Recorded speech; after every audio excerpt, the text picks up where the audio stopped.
Bonjour tout le monde, je suis content d'être parmi vous ce matin et je vous souhaite une bonne année. Peut-être vous ne savez pas, mais si on suit le calendrier, le calendrier biblique, le mercredi dernier, c'est le Nouvel An. Et en Israël, on dit Shana Tova, bonne année. Bon, euh,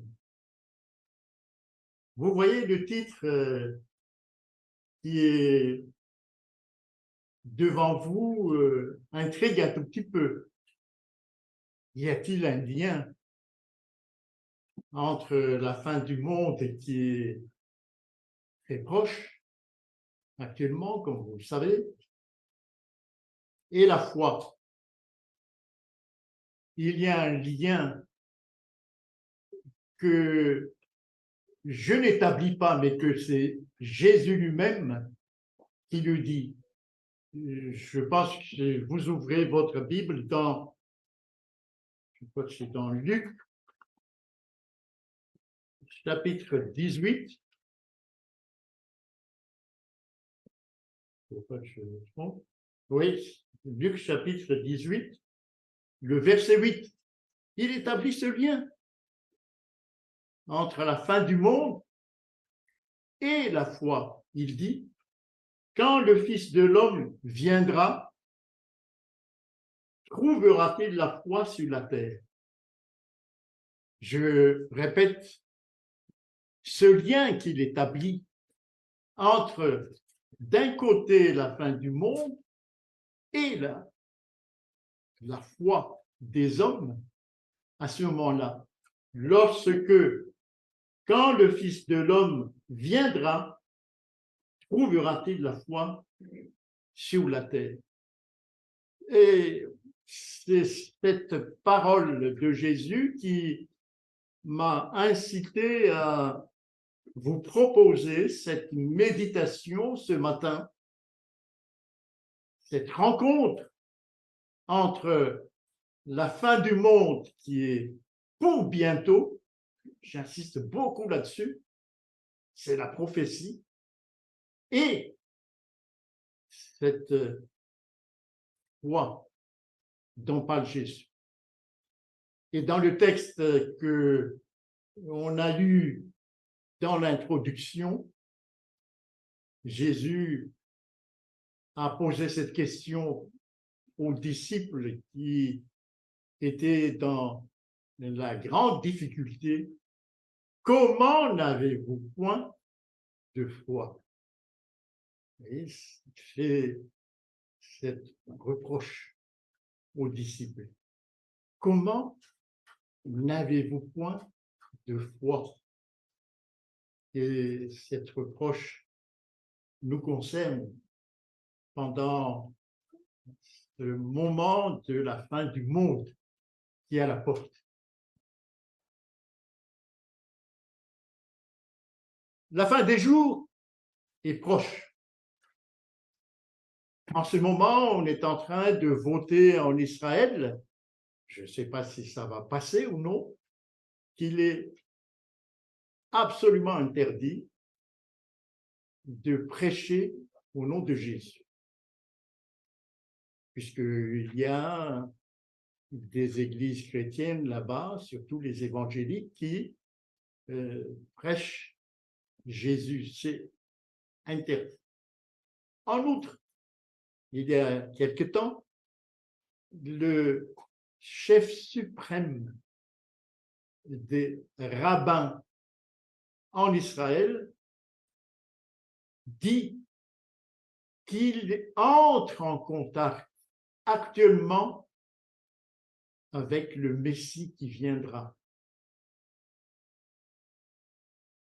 Et tout ça sont des signes qui ne sont pas virtuels, mais des signes et qui annonce la fin. Et selon eux, lorsque le lac de Jourdain est rempli, Jésus va venir. Et c'est le cas actuellement. Donc, tout le monde pense que il y aura bientôt la fin du monde, mais les uns et les autres annoncent cette fin. Mais attention, nous appuyons sur, par exemple, un grand chapitre en rapport avec cela, c'est Matthieu chapitre 24. On ne dit pas le lac va se remplir, Jésus va... Non, nous, on s'appuie uniquement sur la parole de Dieu. Alors, la fin des jours est proche. Il y a quelques jours, mais peut-être avec les événements que nous vivons actuellement, ça passe inaperçu. Mais il y avait 2 tremblements de terre successifs en Turquie, suivis par un autre tremblement de terre à Tadjikistan, et il y a quelques jours, un tremblement de terre très violent qui frappe 3 pays, l'Afghanistan, le Pakistan et l'Inde en même temps. Bon, tout ceci ne sont pas des nouvelles, etc. Mais pour le chrétien que nous sommes, et Jésus l'a dit, il y aura des tremblements de terre. Et c'est le cas. Il ne faut pas dire que les tremblements de terre ont existé depuis toujours. Oui, mais ce que nous sommes en train de vivre actuellement, c'est que ces tremblements de terre sont synchrones. Autrement dit, se passent en même temps. En même temps, en l'espace d'un mois. Vous voyez, c'est pour nous avertir, pour nous réveiller que la fin des jours est proche. Tout le monde s'aperçoit qu'il y a une grande réinitialisation à engager pour sauver le monde. La Bible nous informe que sur des signes qui annoncent ces événements et nous invite à nous préparer à recevoir la pluie de l'arrière-saison pour être semblable à lui. Nos prédicateurs ne font pas tout ce qu'il faut faire. L'attention du peuple devrait être attirée sur les importants événements qui sont très proches. Les signes des temps devraient être gardés toujours présents dans leur mémoire. Les visions prophétiques de Daniel et de l'Apocalypse prédisent une période de ténèbres et de décadence. Mais au moment de la fin, le temps dans lequel nous vivons maintenant, la vision doit parler mais non mentir. Et quand les signes annoncés commencent à arriver, c'est le moment. Ceux qui attendent et qui voient sont appelés. Et Jésus utilise ces 2 verbes qui suivent, à se redresser et à lever leur tête et se réjouir. Pourquoi? Car leur délivrance approche. Ce sont des citations d'Ellen White. Alors, dans le texte de Marc, chapitre 4, qui porte le titre de la tempête apaisée, Jésus vient de nouveau d'enseigner la foule au bord de la mer. Alors, il faut lire cette séquence avec tout ce qui précède parce que c'est tout ce qu'il y a de plus artificiel, ces divisions que nous avons dans nos Bibles. Il monte et il s'assit dans une barque, toujours tenue à sa disposition, dit Marc chapitre 3, verset 9. Il a demandé à ses disciples, qui sont des pêcheurs, de mettre toujours à sa disposition une barque lorsqu'il s'adresse à la foule au bord de la mer. Il enseigne pendant des heures et dans son enseignement, il ne fait pas la théologie. Il utilise des paraboles. Et pendant ces heures d'enseignement, comme le peuple, il ne mange et lui, il ne se repose absolument pas. Donc, il parle, il parle, il parle.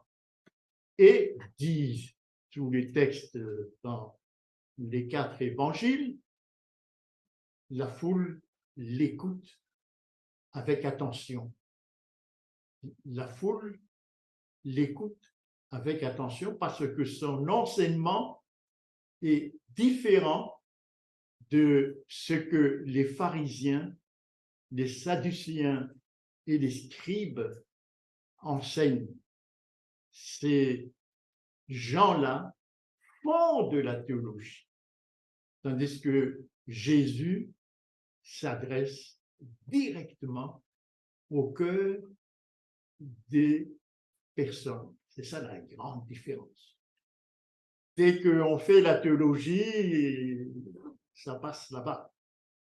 Ça ne touche pas. C'est des exercices intellectuels sur Dieu et sur la parole de Dieu. Ce n'est pas le cas pour Jésus.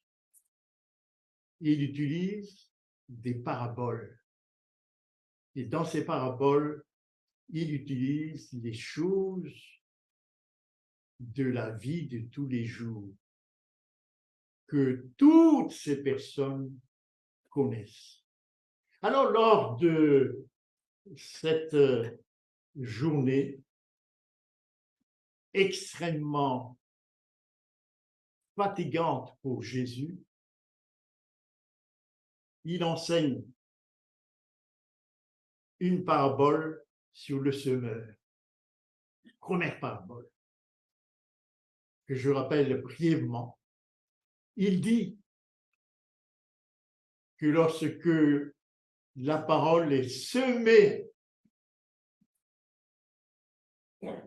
lorsque vous semez la parole en face de vous, il y a toujours 4 groupes de personnes, dit Jésus.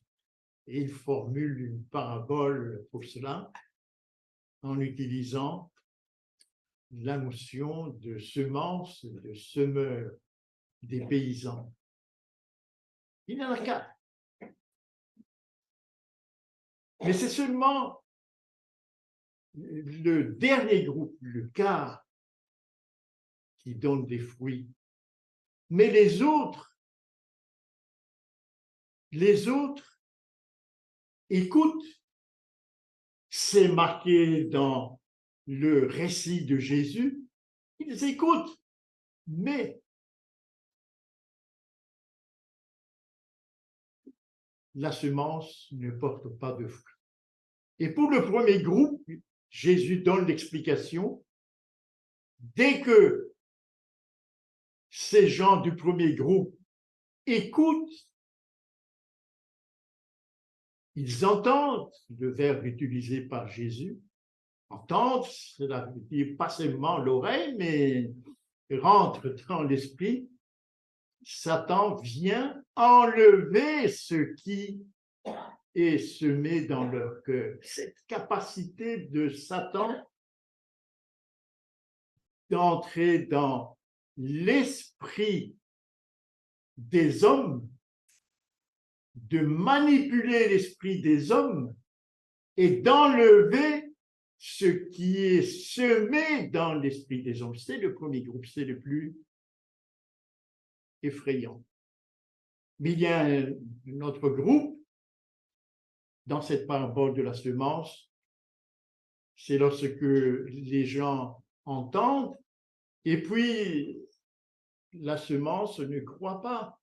Et Jésus donne l'explication parce qu'il y a des soucis de la vie. Ah, les soucis de la vie.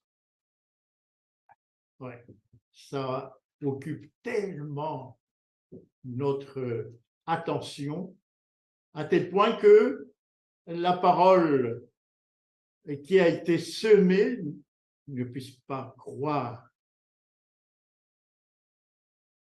pour notre salut.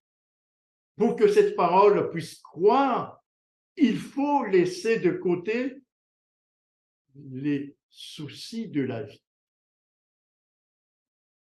C'est un tout petit peu lorsque vous mettez un grain d'haricot et pour l'empêcher de croire, vous mettez des cailloux tout autour. C'est ça, en somme, c'est que Jésus a voulu dire en rapport avec les soucis de la vie. L'esprit n'est plus disposé pour laisser croître la semence qui a été jetée dans le cœur. Attention donc aux soucis de la vie. Il faut les enlever.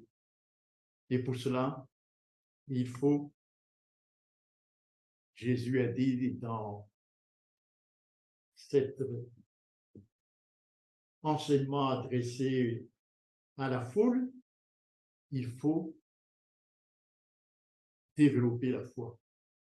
Ensuite, il parle, notre parabole, la lampe sur le chandelier, mais non sous le lit. Vous voyez, c'est la vie pratique. Autrement dit, votre témoignage doit être visible. Il ne faut pas cacher ce que vous êtes. Il ne faut pas avoir honte, c'est Jésus qui utilise cette expression, de votre témoignage. Il faut oser se montrer tel qu'on est.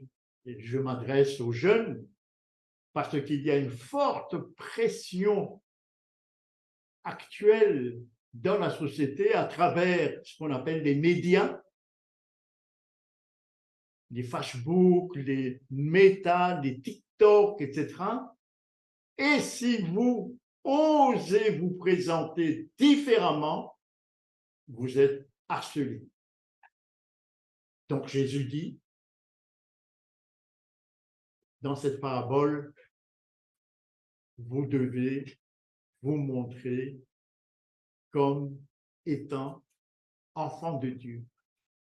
Donc, montrez-vous sur le Facebook, montrez-vous sur le Meta, YouTube, montrez-vous comme étant un enfant de Dieu. N'ayez pas honte. N'ayez pas honte. Avoir honte, c'est... Jésus dit, mais pourquoi avez-vous honte? Cet enseignement qu'on vous donne pour que vous puissiez le montrer vient du Créateur lui-même et vous vous laissez enrôler par Satan qui est une créature. Vous voyez, c'est ça en somme ce que Jésus a voulu dire dans cette parabole.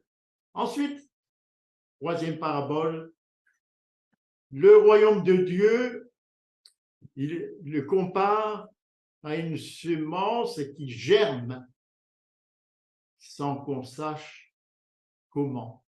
Alors, le royaume de Dieu, c'est une expression que Jésus utilise souvent. Cela veut dire la manière dont Dieu agit en faveur du salut des hommes. Le royaume des dieux, dit-il, est comme une semence qui germe sans qu'on sache comment. Ah, j'ai un petit-fils qui aime bien mettre en terre des petites semences, par exemple, de tomates. Il prend des graines de tomates, les sèche et il met en terre. Et Jésus dit, c'est exactement ainsi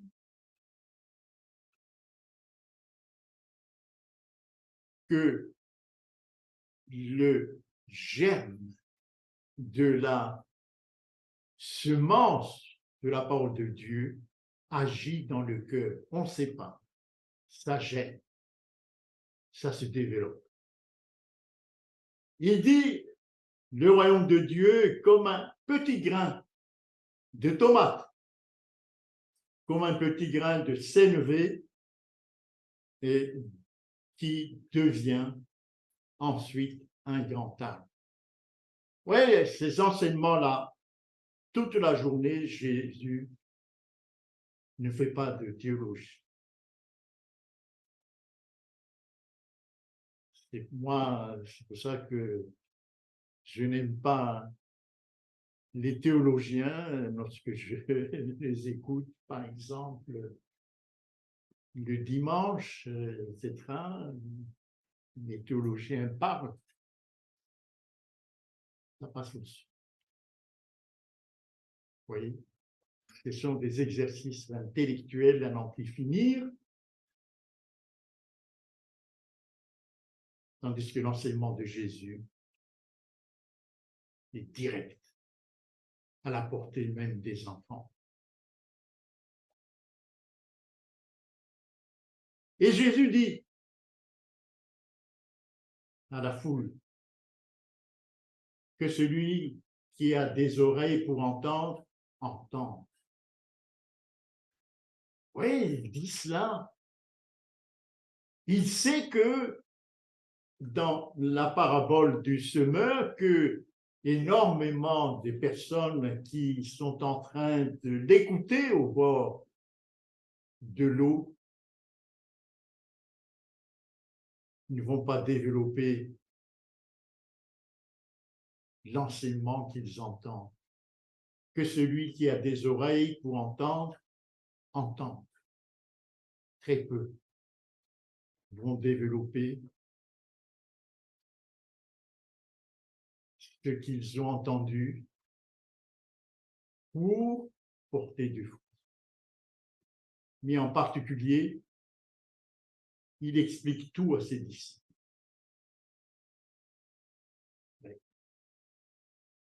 Nous sommes des disciples, il nous explique tout. Il ne nous parle pas avec un voile, comme lorsqu'il s'adresse à la foule. Non, il explique tout aux disciples. Et la journée est terminée. La journée est terminée. C'est le soir. Et il dit aux disciples, passons à l'autre bord. Jusque-là, il prêche au bord du lac, dans les environs de Capernaum. Et à l'autre bord, c'est à l'est, c'est un territoire occupé par les Gadaréniens, et peuplé de gens ayant peu de relations avec les Juifs. Donc c'est un territoire païen, si vous voulez. Et c'est le soir, il prend la petite barque mise à sa disposition avec les 12 Donc, ils sont un peu serrés dans cette barque. Et puis, il se lève un grand tourbillon, dit le texte. Alors, un tourbillon, c'est-à-dire un vent qui tournoie comme ceci. C'est dangereux. Un tourbillon plus petit que le tornade. Le tornade est beaucoup plus violent. Mais un tourbillon. Et ce tourbillon soulève les flots et les flots se jettent dans la barque au point qu'elle se remplit, dit le texte déjà. Imaginez cette situation. La barque est sur le point de remplir et le vent hurle. Voilà le cadre. Cette situation n'est-il pas la nôtre bien souvent?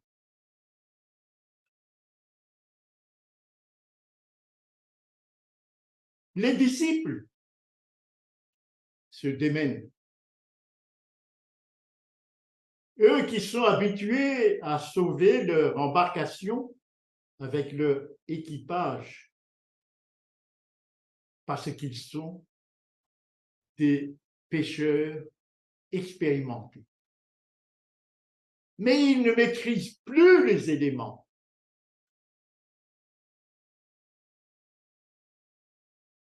Et par contraste, sous le coup de la fatigue, puisqu'il a parlé toute la journée, et parler toute la journée fatigue, Jésus dort et le texte précise profondément. Lisez le texte, je suis fidèle à chaque mot utilisé dans le texte. Jésus dort profondément au milieu des flots qui se jettent dans la barque avec des bruits, au milieu de l'hurlement des tourbillons. Non, Jésus dort profondément. Où est-ce qu'il dort? Chaque détail est extrêmement important. Il dort non pas à la proue, c'est-à-dire à l'avant de la barque, mais il dort à la poupe. La poupe, c'est-à-dire à l'arrière. Qui c'est qui se met à la proue pour conduire une barque? Ah, c'est les capitaines. Et lui, il est derrière. Regardez, chaque détail de ce texte est magnifique, mais le temps nous manque pour approfondir chaque mot de ce texte. Il dort profondément à la poupe. Et sur quoi il dort? Il utilise comme oreiller un petit coussin utilisé par le propriétaire de la barque pour s'asseoir lorsqu'il est en train de pêcher. Voilà le cadre. Le vent hurle, l'eau remplit presque la barque et il dort profondément. Jusque-là, les disciples sont des pêcheurs expérimentés. Ils ont essayé de manœuvrer la barque. Ils laissent le maître dormir, se reposer. Ils n'osent pas le réveiller. Ils le respectent. Ils savent qu'il est fatigué. Mais là, lorsque les disciples constatent que leur force est incapable de juguler la situation, et c'est notre cas aussi, on s'épuise à maîtriser nos situations lorsque nous sommes en face des flots ou des tourbillons qui tournent autour de nous. On essaye de résoudre le problème par nous-mêmes, mais ça ne marche pas. Non.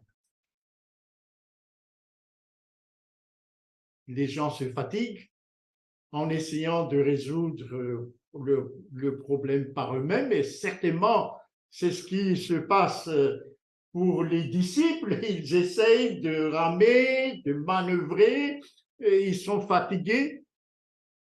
C'est seulement à ce moment-là qu'ils s'adressent à Jésus.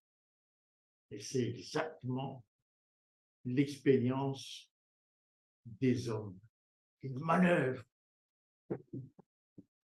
ils utilisent leur capacité. Ah, on a maîtrisé avant, pourquoi pas, etc. Attention, c'est ça, manquer de foi. Comment n'avez-vous pas de foi, dit Jésus. Les disciples se dirigent à la poupe et réveillent Jésus. Ils lui disent, Maître, ne t'inquiètes-tu pas de ce que nous périssons? Oui, les mots utilisés par l'auteur ici est extrêmement suggestif. Nous périssons. Et ne t'inquiètes-tu pas? Un reproche à Jésus. Ne t'inquiète pas, tu dis que tu nous aimes, que tu nous protèges, mais tu dors. Tu ne nous écoutes pas puisque tu dors. C'est très souvent de cette manière que nous nous adressons à Jésus. Mais maître, ne t'inquiètes-tu pas que ma situation est désespérée? Je reproche.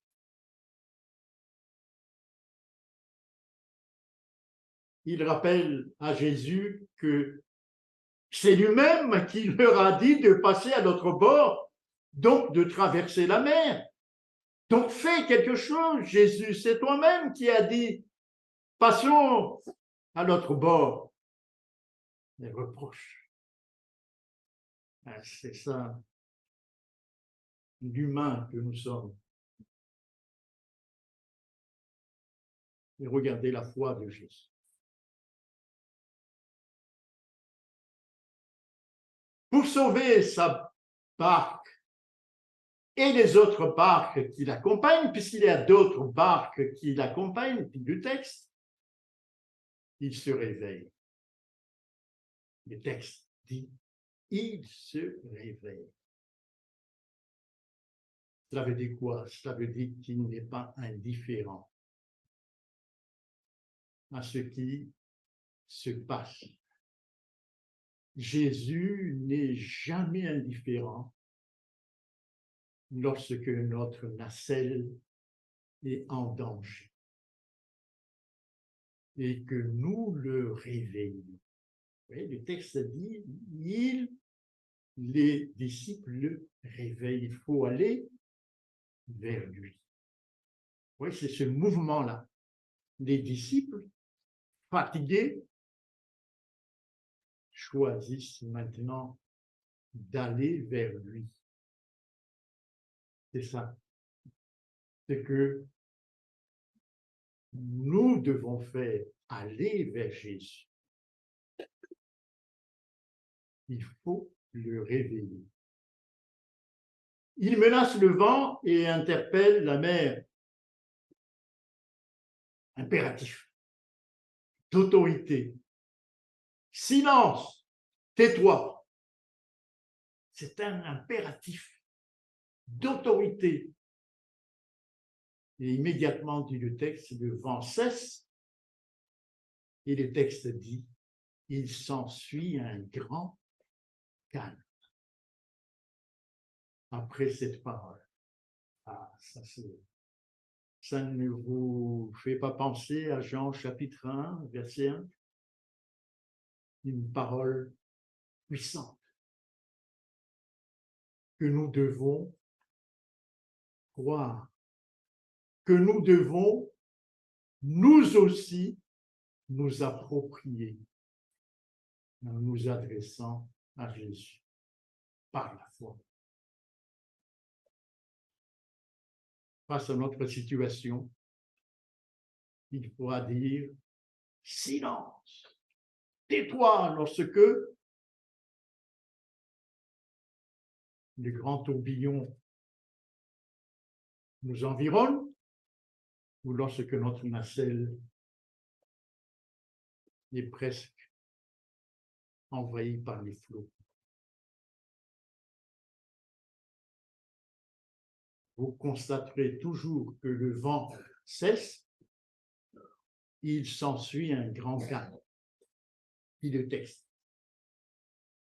Cette autorité sur les éléments vient d'où? C'est ça la foi de Jésus. Cette autorité sur les éléments ne vient pas de lui, c'est lui-même qui le dit. Mais de la foi en l'amour et la sollicitude de son Père. Il dit, je ne puis rien faire de moi-même. Il le dit dans Jean chapitre 5, verset 30. C'est ça la foi de Jésus. Cette confiance absolue en son Père. Et pour nous, nous devons cette confiance absolue en lui, à travers Jésus, confiance absolue au Père. Alors, deux questions fusent dans la bouche de Jésus. Pourquoi avez-vous ainsi peur? Pourquoi as-tu peur? Pourquoi t'inquiètes-tu? Pourquoi as-tu peur? Lorsque le grand tourbillon tourne autour de toi, ou lorsque ta nacelle est envahie par les flots. Pourquoi as-tu peur? Et la deuxième question. Comment n'avez-vous point de foi? Eh oui, je suis dans la même barque que vous, dit Jésus, derrière cette question. Je suis dans la même barque que vous. Pourquoi? Comment n'avez-vous point de foi? Je suis dans la même barque que vous. Comment n'avez-vous point de foi? La grande frayeur, à ce moment-là, ces frayeurs, latin, c'est alors un bruit violent les saisit. Ils étaient bouleversés par cette question. Comment n'avez-vous point de foi? Ils ne comprennent pas cette question.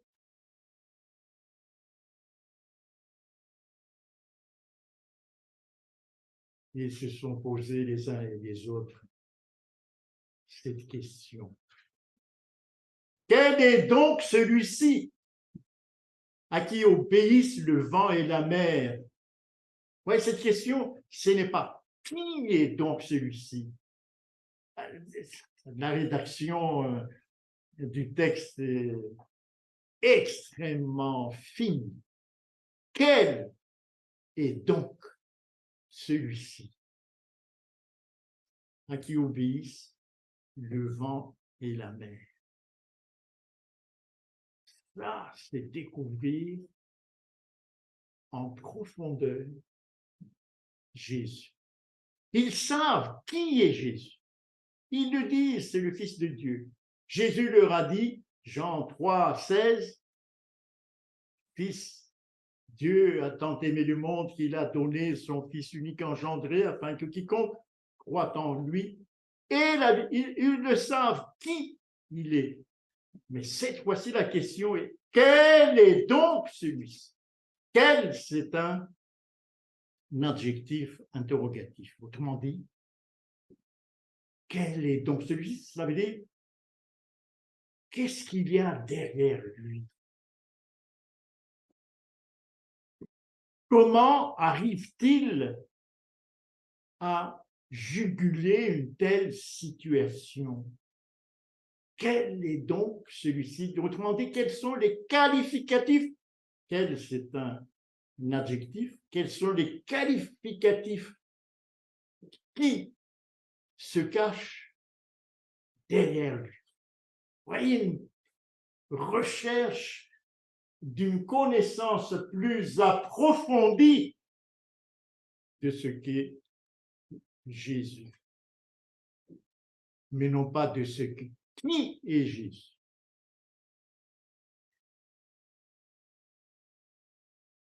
Alors, tournons-nous à nos réalités humaines. Les disciples, comme nous, comptent sur leur propre expérience humaine pour maîtriser la tempête et les vents qui les assaillent, d'où leur échec. D'où leur échec. Pourquoi? Parce que vous luttez contre l'adversaire. Derrière le vent et les flots qui assaillent les hommes, il y a Satan. Je crois que j'ai donné une citation en rapport avec cela dernièrement. Si vous vous rappelez, c'est Satan qui est derrière. Tu ne peux pas lutter contre Satan. Tu ne peux pas. C'est inutile. Il faut une force supérieure à celui de Satan pour dominer la situation. Et ça, c'est Dieu et Jésus. Il n'y a pas d'autre. Ils attendent, les hommes et nous, les disciples, ils attendent le dernier moment pour réveiller Jésus et l'appeler au secours. Le dernier moment. Lorsque les flots vraiment remplissent la barque. C'est sa manque de foi. Le dernier moment. On fait tout. Combien de fois nous battons-nous seuls devant les tentations de Satan? C'est lui qui envoie les tourbillons et les flots dans notre vie. Combien de fois nous battons-nous seuls devant les tentations de Satan, la furie des eaux et le hurlement du vent dans notre vie? Combien de fois? Et nous oublions que Jésus est à côté. Il suffit de le réveiller. C'est ça le manque de foi. Dans Ésaïe, chapitre 57, le verset 20 et 21, il dit que le cœur humain, c'est là où Satan parfois réside, Le cœur humain est agité par les passions, comme les eaux soulèvent la vase et le limon. Oui, les passions. Seule la justification par la foi en Christ peut nous assurer la paix et la victoire. Seule la justification par la foi en Christ peut nous assurer la paix et la victoire. Autrement dit, c'est cet appel des disciples à Jésus qui est dans la paix, en train de dormir.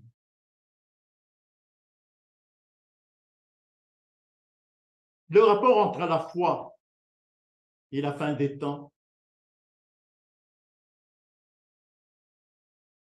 c'est que le dernier conflit qui est devant nous sera court, mais terrible. C'est la Bible qui le dit, ce n'est pas moi, mais je formule, bon, c'est pas moi, c'est une citation d'Ellen White qui réfléchit sur la prochaine situation devant nous avant la venue de Jésus. Le dernier conflit sera court, mais terrible.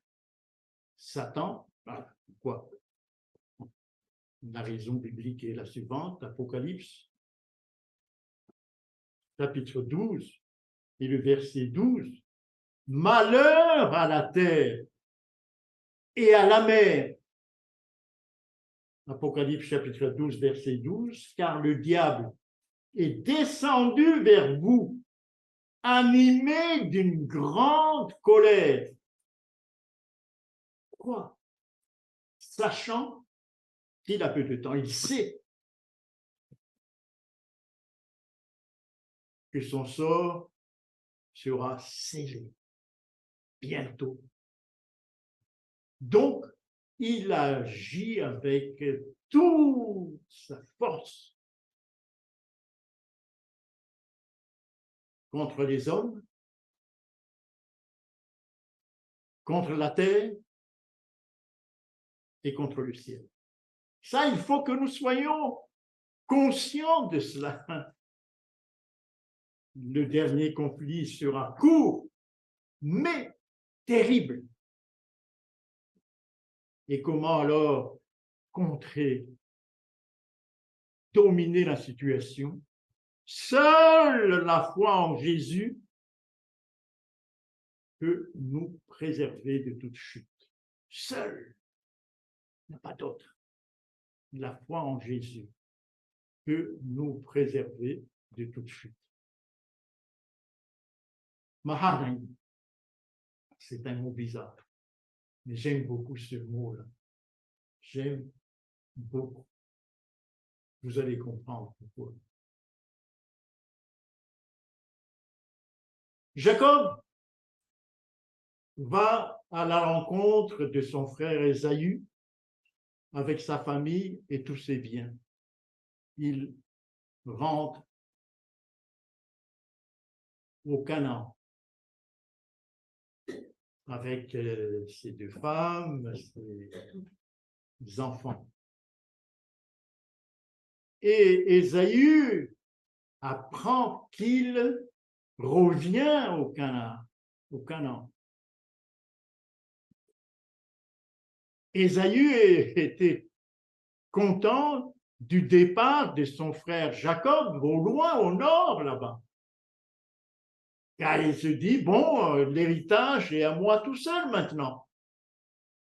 Papa et maman sont morts et il n'y a plus que moi. Lui, il est loin, mais tant mieux, c'est à moi. Mais il apprend que son frère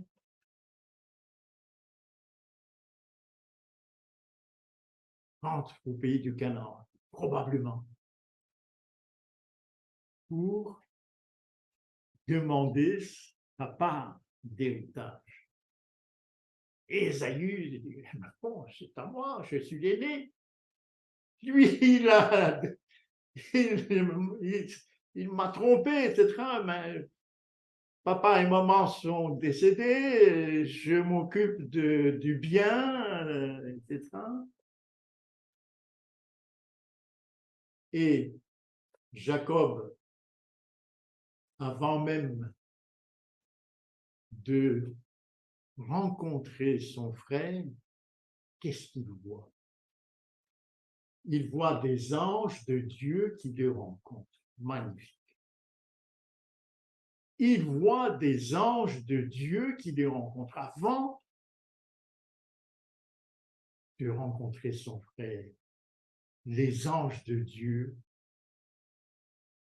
à côté de lui. Il reconnaît, dit Genèse chapitre 32, versets 1 et 2, que c'est le camp de Dieu. Le camp de Dieu l'accompagne. Est-ce que ce n'est pas cela le privilège de chacun d'entre nous, comme Jacob, lorsque nous avons par la foi confiance en Jésus? Le camp de Dieu nous accompagne, surtout lorsque le dernier conflit sera court, mais terrible. Il faut que le camp de Dieu nous entoure, nous accompagne. Et il donne à ce lieu ce nom que j'aime beaucoup, Mahanaïm, deux camps, deux armées, le sien et celui de Dieu. Mahanaïm. Sa prière à Dieu est un appel au secours. Délivre-moi, je te prie, de la main de mon frère. Puisque son frère vient à sa rencontre avec 400 hommes et lui, il n'a pas de soldats. Vraiment, il n'a pas de soldats? Non. Mahanaïm, il y a les anges de Dieu qui sont à côté de lui. C'est ça, la foi en Dieu. Lorsque le dernier conflit sera court, mais terrible.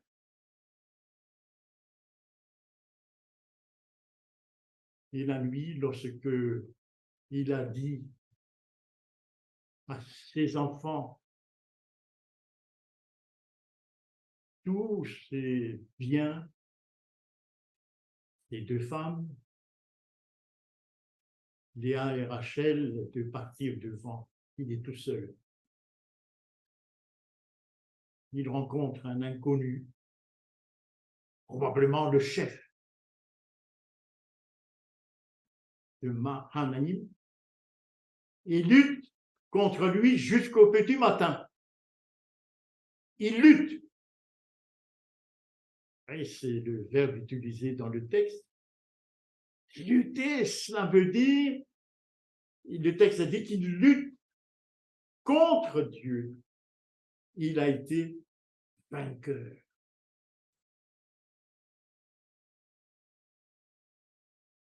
Cette lutte-là, c'est la prière, toute la nuit.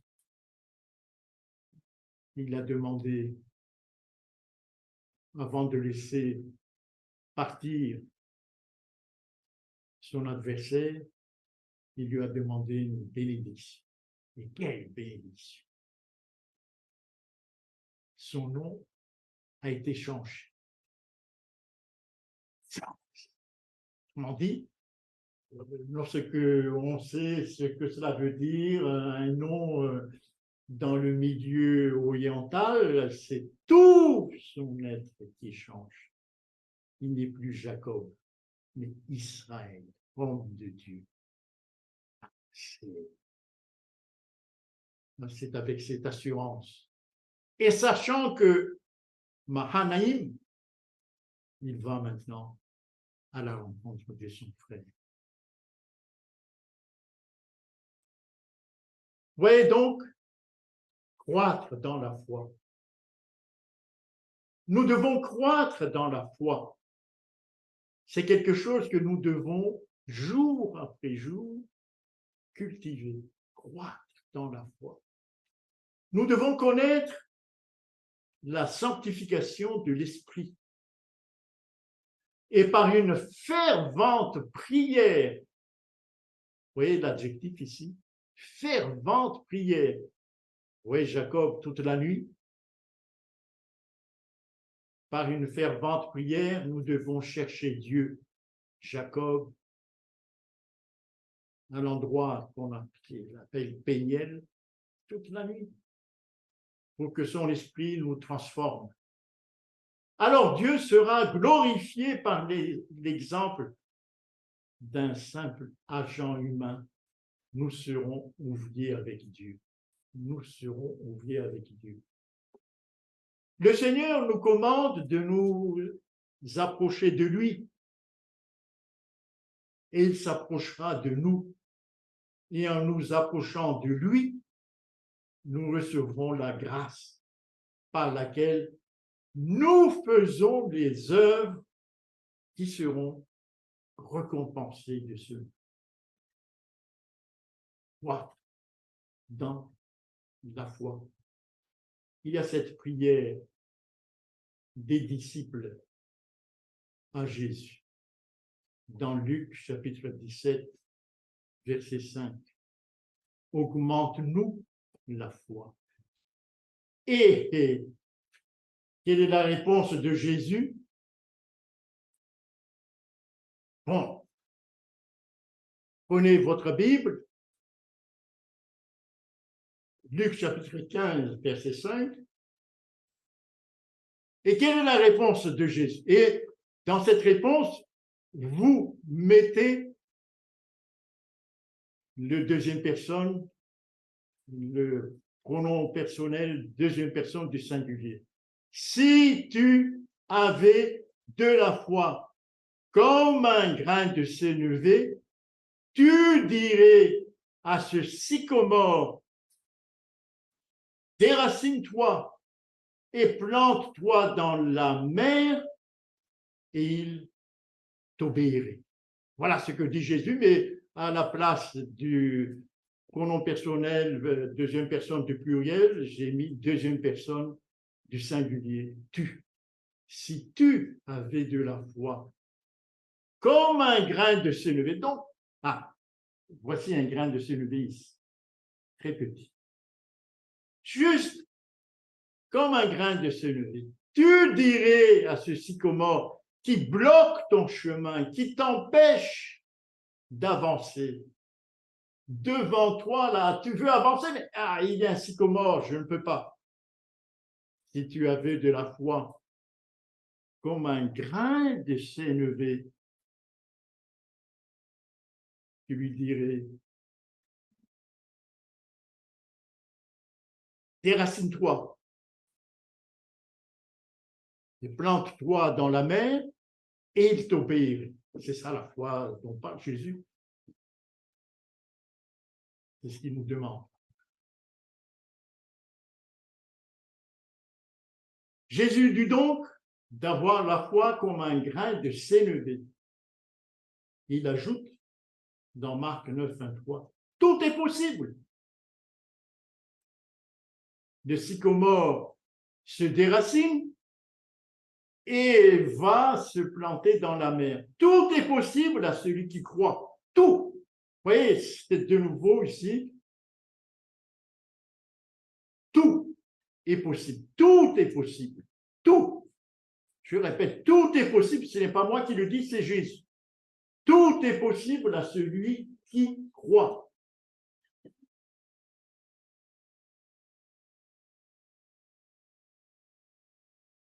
Et ailleurs, ce n'est pas un sycomore dont parle Jésus, mais une montagne qui est devant toi, qui bloque ton chemin.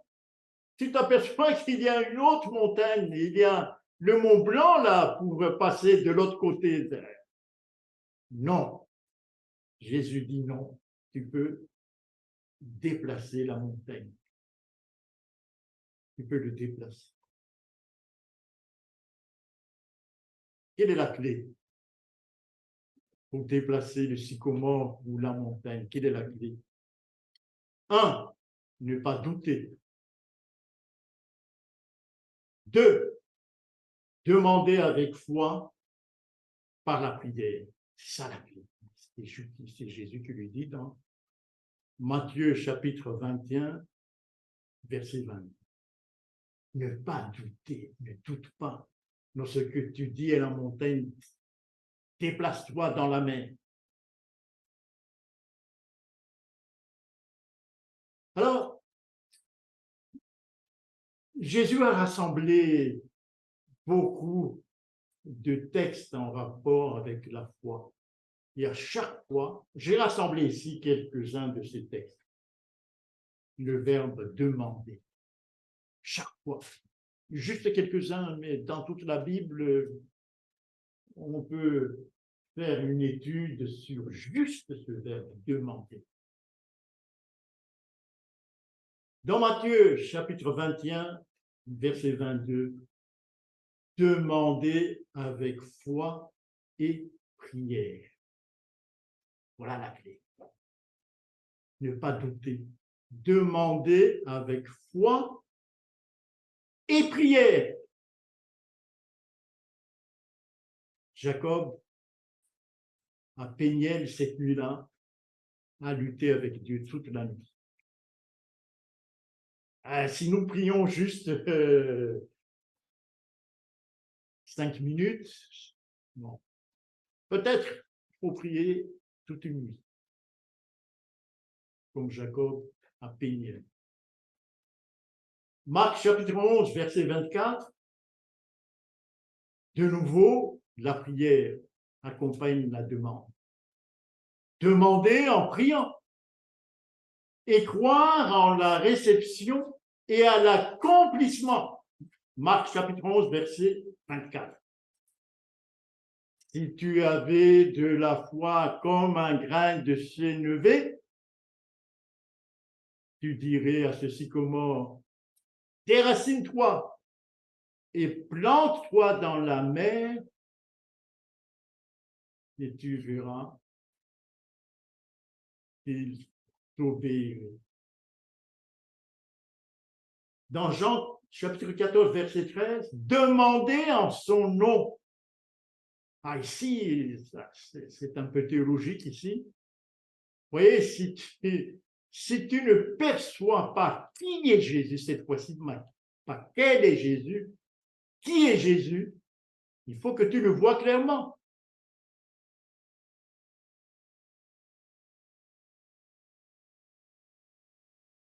C'est ce vrai Jésus qui doit être celui qui reçoit notre demande. Demandez en son nom. Demandez en gardant ses commandements et en faisant ce qui lui est agréable. Peut-être une des raisons pour laquelle les hommes ne reçoivent pas de réponse. Je pense que Dieu est amour et même si un homme ne voit pas tellement, si Dieu étant amour, il répond à sa prière. Ça certainement, c'est le cas. Mais attention, lorsque, en toute connaissance de cause, nous ne gardons pas ses commandements et nous ne faisons pas celui qui lui est agréable, en toute connaissance de cause, eh bien, nous n'avons pas de réponse. Alors, on a dit tout à l'heure, tout est possible à celui qui croit. Tout est possible. Ça, c'est Jésus qui le dit, ce n'est même pas un prophète. Tout est possible à celui qui croit.